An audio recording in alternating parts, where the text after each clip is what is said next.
உலகத்திலே உங்களுக்கு உபத்திரவம் உண்டு, இல்லைன்னு சொல்லவே இல்லை. நான் தான் ஃபர்ஸ்டே சொல்லிட்டோம்ல, நம்முடைய ஆண்டவராக இயேசு கிறிஸ்து வாக்கு மாறாதவர், அவர் பொய்யர் கிடையாது, மனம் மாறதுக்கு அவர் மனுஷர் கிடையாது. பிரியமானவர்களே, உனக்கு உபத்திரவம் உண்டு.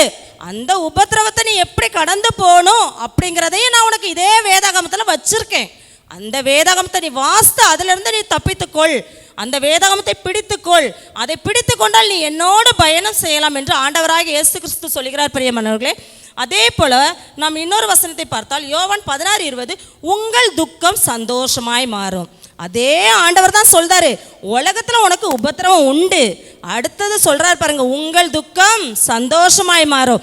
இன்னைக்கு நீ இந்த இடத்துல கவலையோடு வந்திருக்கிறாயா, கடன் பிரச்சனையோடு வந்திருக்கிறாயா, எவ்வளோ பிரச்சனை இருந்தாலும் சரி ஆண்டவர்கிட்ட சொல்லு, ஐசப்பா என் துக்கம் சந்தோஷமாய் மாறுன்னு சொல்லியிருக்கீங்களே, உம்முடைய வார்த்தை மாறாது தானே, நீர் வாக்கு மாறாத தேவன் தானே, உம்முடைய வார்த்தையை கொண்டு என்னை ஆசீர்வதியும் தகப்பனே, என்னுடைய துக்கம் சந்தோஷமா இந்த நிமிடம் மாறட்டும் தகப்பனே அப்படின்னு யாராவது ஆண்டவர்கிட்ட ஒரு விஷயம் கேளுங்க. பிரியமானவர்களே, இந்த நிமிடமே உங்கள் மனசில் உள்ள எல்லா துக்கமும் சந்தோஷமாய் மாறும். தெரியுமா?